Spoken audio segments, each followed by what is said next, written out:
Bismillahirrahmanirrahim. Assalamu alaikum students. I hope you are doing well. Today we are going to talk about a new topic.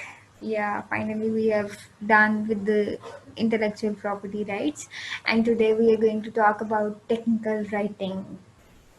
Very interesting topic we are going to talk about. जी, तो technical writing की बात कर लेते हैं. By definition technical writing क्या है? Technical writing हमारे पास specialised and structured form of writing that presents technical information to the reader. ठीक है, in such a way that it is adapted to their needs and understanding level, helps to perform a specific task and solve a specific problem. तो technical writing basically क्या है जनाब? आपकी structured form of writing है जहाँ पे आप कोई टेक्निकल इन्फॉर्मेशन प्रेजेंट करना है. It's not the creative writing. We are talking about technical writing. आगे हम जब इसकी डिटेल में जाएंगे तो हम इसको डिफरेंस भी देखेंगे कि how it is difficult how it is different from the creative writing. तो क्या है? स्ट्रक्चर्ड फॉर्म ऑफ राइटिंग है जो कोई टेक्निकल इन्फॉर्मेशन प्रेजेंट कर रही है किसको? अपने रीडर को. और रीडर को प्रेजेंट कर रही है इस वे में कि उसकी नीड को देख रही है कि उसकी नीड क्या है और उसका अंडरस्टैंडिंग लेवल कि आपकी ऑडियंस जिसको आपने वो डॉक्यूमेंट वो राइटिंग प्रेजेंट करनी है उसकी नीड्स क्या हैं और उसका अंडरस्टैंडिंग लेवल क्या है. उसके अंडरस्टैंडिंग लेवल पे ही बात करनी है, उसके अंडरस्टैंडिंग लेवल पे ही राइटिंग करनी है ताकि उसे बात समझ आ सके. ठीक हो गया? जो कि बेसिकली क्या करती है, आपकी किसी भी स्पेसिफिक कोई भी स्पेसिफिक टास्क होता है, आपकी वो टेक्निकल राइटिंग और आपकी कोई स्पेसिफिक प्रॉब्लम का सोल्यूशन होता है.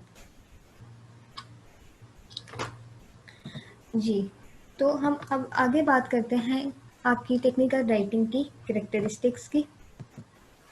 सबसे पहली कैरेक्टरिस्टिक है आपकी क्लैरिटी, यानी कि easily understood by the intended audience. कि आपकी की जो टेक्निकल राइटिंग होती है वो इतनी क्लियर होती है कि आपकी इंटेंडेड ऑडियंस कौन सी है आपको पता होता है, उसके अकॉर्डिंग आप अपना डॉक्यूमेंट बना रहे होते हैं. कंसाइसनेस, यानी कि it's clear without any excess वर्बिज.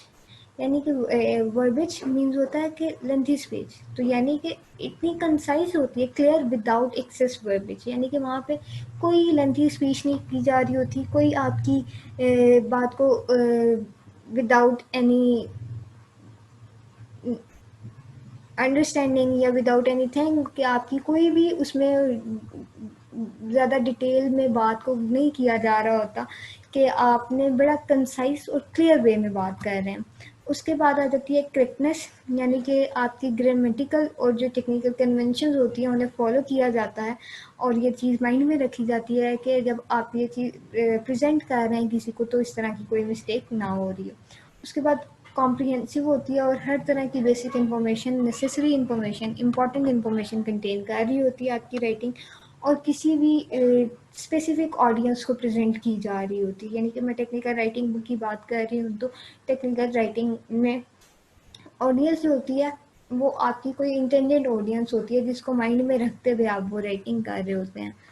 जी, उसके बाद हम लोग बात करते हैं जी आपकी ये अगली कैरेक्टरिस्टिक है कि स्पेसिफिक ऑडियंस होती है तो इट्स ऑब्वियस आपका कोई स्पेसिफिक पर्पस होता है इसके पीछे.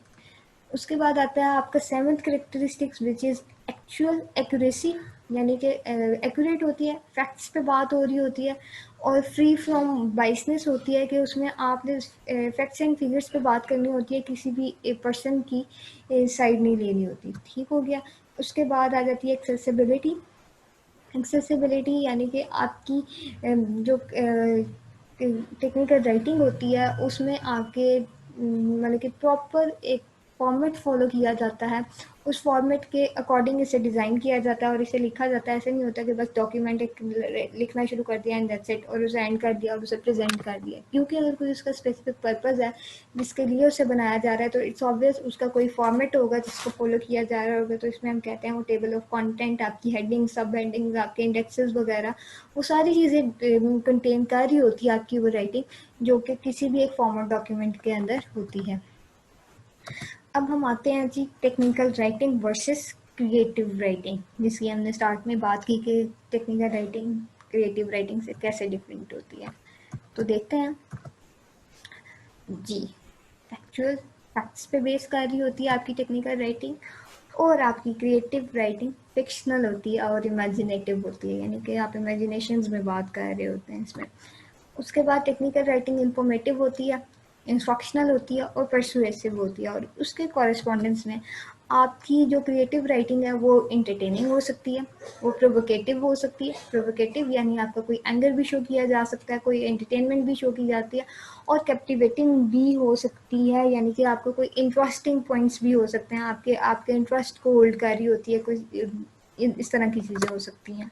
उसके बाद टेक्निकल राइटिंग आपकी क्लियर होती है, प्रिसाइज होती है और स्ट्रेट फॉरवर्ड होती है, जबकि आपकी क्रिएटिव राइटिंग आपकी आर्टिस्टिक होती है, सिंबॉलिक होती है और समटाइम्स इवन वेग भी होती है, यानी कि वो ठीक आप फैक्ट्स पे बात नहीं कर रहे, इमेजिनेटिव है, तो इस वजह से वो आर्टिस्टिक, सिंबॉलिक और वेग होगी।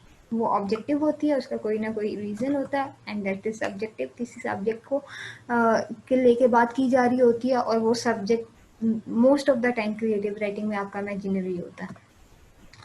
जब हम टेक्निकल राइटिंग की बात कर रहे हैं तो हम स्पेशलाइज्ड वोकेबलरी यूज़ करते हैं, यानी कि टेक्निकल टर्म्स में जो टेक्निकल डॉक्यूमेंट जब हम बना रहे होते हैं तो हम टेक्निकल वर्डिंग यूज़ करते हैं, जो उसकी स्पेशलाइज्ड वोकेबलरी होती है उसी को यूज़ किया जाता है। आपके मतलब के स्लैंग लैंग्वेज को यूज़ नहीं किया जा सकता, या इनफॉर्मल लैंग्वेज को यूज़ नहीं किया जा रहा होता यहाँ पे, ठीक हो गया।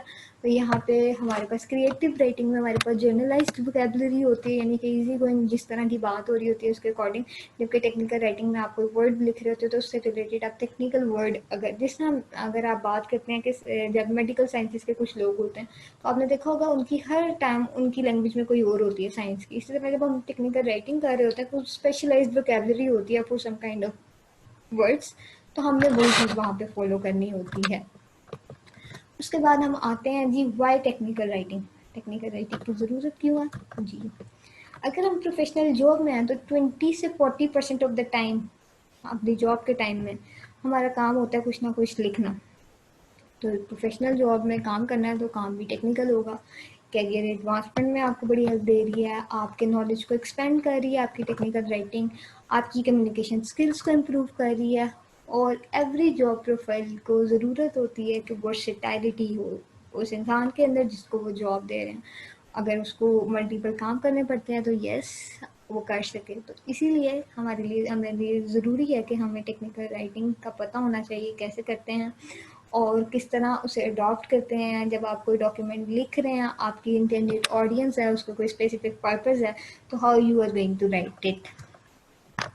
टेक्निकल राइटिंग की एक्टिविटीज़ क्या क्या होती हैं?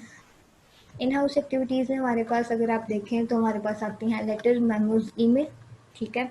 आप अगर किसी ऑर्गेनाइजेशन में काम कर रहे हैं तो आपने किसी सीनियर अथॉरिटी को कोई लेटर लिखना हो सकता है, कोई मेमोज भेजने हो सकते हैं, कोई ईमेल हो सकती है, किसी तरह की आपने रिपोर्ट्स प्रिपरेशन करनी होती है रिगार्डिंग एनी काइंड ऑफ कोई प्रोजेक्ट है आपके पास, उसकी समरी रिपोर्ट देनी हो सकती है, आपने कोई समरी सबमिट करानी हो सकती है, कोई इनिशियल रिपोर्ट देनी हो सकती है, आपने कोई प्रपोजल्स वगैरह देने हो सकते हैं आपके सीनियर मैनेजर को, हायर अथॉरिटी को, यानी किसी भी लेवल पे when you are in job तो आपको ये सारे काम करने पड़ सकते हैं।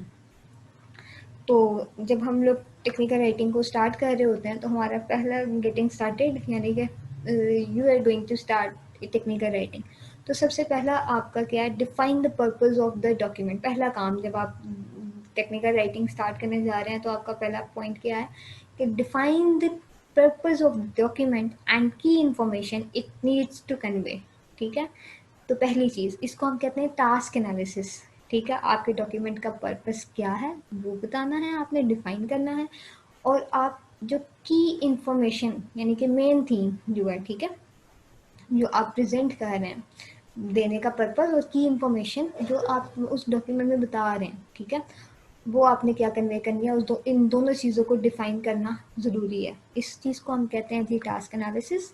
और दूसरी चीज़ है define the audience and their level of understanding. उसके बाद अगली चीज़ है कि आपको आपने डिफाइन करना है, आपको पता होना चाहिए, यानी कि डिफाइन करना है, ये चीज़ें आपको पता होना चाहिए, ठीक है। Define the purpose of the document, आप बताएं कि आपके डॉक्यूमेंट का पर्पस क्या है। और आप कब बता सकते हैं, जब आपको ये चीज़ें पता होंगी। तो आपकी जब आप टेक्निकल राइटिंग स्टार्ट करने जा रहे हैं तो आपने इन चीज़ों पे अपना होमवर्क करना है, आपको ये डिटेल्स पता होनी चाहिए, ठीक है। तो define the audience and their level of understanding, क्योंकि हम लोगों ने बात की थी स्टार्ट में ही कि हम लोग टेक्निकल राइटिंग की जब डेफिनेशन देख रहे थे, तो जो भी टेक्निकल राइटिंग कर रहा होता है वो अपने ऑडियंस को, अपने रीडर का उसे पता होता है और उनका लेवल ऑफ अंडरस्टैंडिंग भी पता होता है। इसको हम कहते हैं यूज़र एनालिसिस या नीड एनालिसिस भी कहा जाता है उसे। तीसरी चीज़ है determine all the level of details necessary for the documents, या it is obvious for all of us। और उसके बाद अपने डाटा को ऑर्गेनाइज करें जो आपने कलेक्ट किया है, and these all the major points जो आपको पता होना चाहिए। अब आ गया your role as a writer. जी, तो do not provide incorrect and misleading information. जी जनाब, आप कोई भी, क्योंकि टेक्निकल राइटिंग में हमने कहा था, हमने स्टार्ट में ही बात की कि वो फैक्ट्स पे बेस कर रही होगी, कोई ऐसी इंफॉर्मेशन नहीं होगी जो कि फैक्ट्स पे बेस ना कर रही हो, ठीक है। इनकरेक्ट और मिसलीडिंग इंफॉर्मेशन देने से परहेज़ करें। और अगर आप कोई किसी के बारे में भी बात कर रहे हैं या टेक्निकल राइटिंग जब आप कर रहे हैं, तो हर किसी को मतलब कि जिस पर्सन के बारे में या आप किसी को एड्रेस कर रहे हैं राइटिंग, तो आपने बड़ी फेयरली और रिस्पेक्टफुली डील करना है सबको। और कभी भी इम्पॉर्टेंट इन्फॉर्मेशन को सप्रेस करने की कोशिश ना करें। और उसके बाद ऑलवेज क्रेडिट दें जहाँ पे क्रेडिट देना हो, ठीक है।